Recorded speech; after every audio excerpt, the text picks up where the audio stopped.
Hi guys, hopefully you've already watched our read aloud video for today called The Legend of the Lady Slipper. And your assignment to go with it is going to be to fill out your making connections chart. So let's talk for a second about what it means to make connections when you're reading. So if you're making connections, there are 3 different ways that you can do that. So one way would be a text to self connection. So that says that this reminds me of a time when, so maybe this reminded you of a time when you had to do something difficult, or a time when you had to go outside with no shoes on and your feet got torn up, or just something that happened in your own personal life that makes you connect with this story a little bit more than any other story. You can have a text to text connection. It says, this reminds me of another book. So like for me, that would be the book, The Legend of the Indian Paintbrush. Because in that book, it tells about, like, I think it's an Indian story about how the Indian paintbrush came to be. So it reminds me of that one because they're both from different cultures and they both are teaching me how a flower came to that part of the world. And then a text to world connection. This reminds me of something I heard about. So this would be about something that you heard in the news or something like that.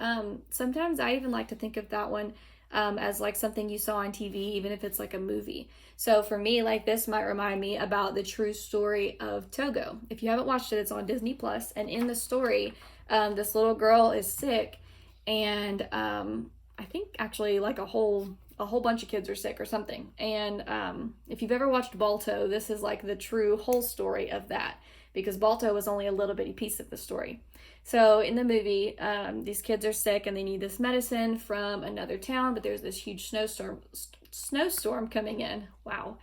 And Togo and his owner have to go brave the snowstorm to go get the medicine for this little girl and bring it back to her. And like they cut it close a few times. Like it'll keep you on the edge of your seat for sure. So that reminds me of that, and that's actually a true story. So that could be a text to world connection. So those are some examples of how you can make connections: text to self, text to text, or text to world. So when you're filling out your making connections chart, you're going to do your writing part first. So it says, when I read The Legend of the Lady Slipper, okay, and then I would draw an illustration of that part.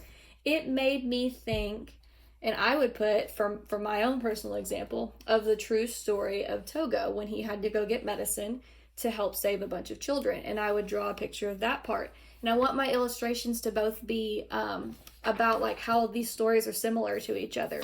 So for this part, on when I read the Lady Slipper portion, I would probably draw, like for me personally, you can draw whatever part you need to fit with your choices.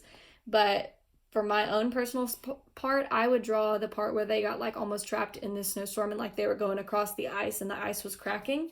That's what I would draw for the Togo part. And then on this part about the Lady Slipper, I would draw the part where she was going across the ice or got stuck in the snow. So that is how you're going to fill out your making connections chart. And then it says that you can go ahead, that's number 2 on your choice board, and then you can pick any other choice that you want. So I wanted to take a minute to go over each of these with you so that you know what to do. So just like last week, number 1 is practice your sight words, play war with a family member, and see how many words you can name automatically. If you'll notice, at the bottom of that one it says free choice. And at the bottom of a couple other ones, it tells you specifically when to complete those. That's so that you don't like cross off number 6 as your free choice for this week. You want to save that for next week. Number 2, we just went over that. It was your making connections page. Number 3 says, describe the problem in the story. Explain how the main character reacts or responds to the problem. So you can use that with our Lady Slipper book if you'd like to, or any other story. I would really prefer if you would do it with the Lady Slipper book if you choose that this week, just because then I really know for sure, like, yes, you understood the story, and I have a way to kind of check you on that. Number 4 says choose a story, retell it in 3 to 5 sentences. That can be any story. It can be your Lady Slipper book, or it can be a different story that you read, but you're basically just writing a quick summary of that story. Remember, your summary is your main idea and your really, really important details. Number 5, that says create 3 questions about the character or characters in the story. Answer your questions using text evidence in the story and include page numbers. So that's going to be next week. Okay, so don't do this one this week. Number 6 says pretend you meet one of the characters from any book in real life. Make a list of 3 questions that you could ask that character. Don't do the same questions you did last week if you asked your character some questions. Choose either a different character from a different book or choose some new questions. 7 says, and these are these were all like your reading ones, and these are going to be more based on like grammar and writing. So 7 says, go outside with a ball or paper airplane and a piece of notebook paper. On your paper, number 1 through 10. So like 1, 2, 3, 4, 5, 6, 7, 8, 9, 10.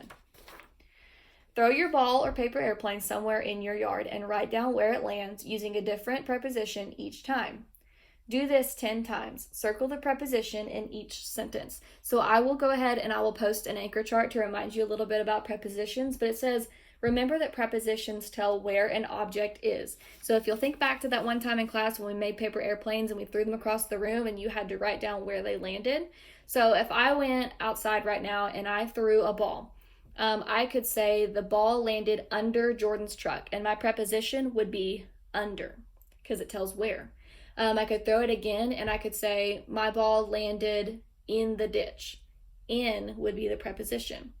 I could throw it again and say my ball landed beside the cactus. Beside would be the word I would circle. So those are just going to tell you where. So you're going to do that 10 times, just like we did in class, and circle the preposition. Number 8 says fold a piece of notebook paper in half. Okay, probably long ways would be easier, like this, hot dog. Label one half common nouns and the other half proper nouns. So common nouns, proper nouns. And number 1 through 10 on each half. So common nouns, 1, 2, 3, 4, 5, 6, 7, 8, 9, 10. Proper nouns, 1, 2, 3, 4, 5, 6, 7, 8, 9, 10. Open your refrigerator or pantry and write down 10 common nouns and 10 proper nouns that you see. Remember, common nouns are regular names for things like soda, so they're not capitalized. Proper nouns are titles of things like Dr. Pepper or Sprite, so they are capitalized. So if I was just going to grab some things in here, I got plant. So is this a common or proper noun? It's a common noun. It's just a plant. I didn't actually give you a real name for it, so it's not going to be capitalized.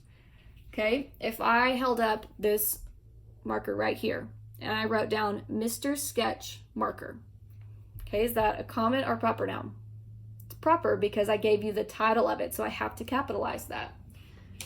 Okay, if I held this up, scrunchie, is it a common or proper noun? It's a common noun. It's not a real name of anything. It's not a title, so I don't need to capitalize it. Okay, if I held up this candle, Capri Blue Candle. Okay, that is the name of the company that makes this candle, so I would have to capitalize that. Okay, so I'll post an anchor chart for that too so that you can remember the difference between those. And your last one, number 9, says on a piece of notebook paper, write a creative answer to the following prompt. You're invisible for the next 24 hours. What will you do while no one can see you? Remember to be descriptive, be creative, and give lots of details. Proofread your writing when you finish to check for correct capitalization, word usage, punctuation, and spelling. And remember, if you pick this one, you need to write a decent bit so that I can actually see the quality of your writing. Don't just give me 2 or 3 sentences and then say you're done. I know that I taught you guys better than that. So that is everything that's on your choice board. So remember, today you're going to watch the read aloud, then you're going to do your connections pages, and then you're going to pick any free choice item off of your ELAR choice board. And then that's it.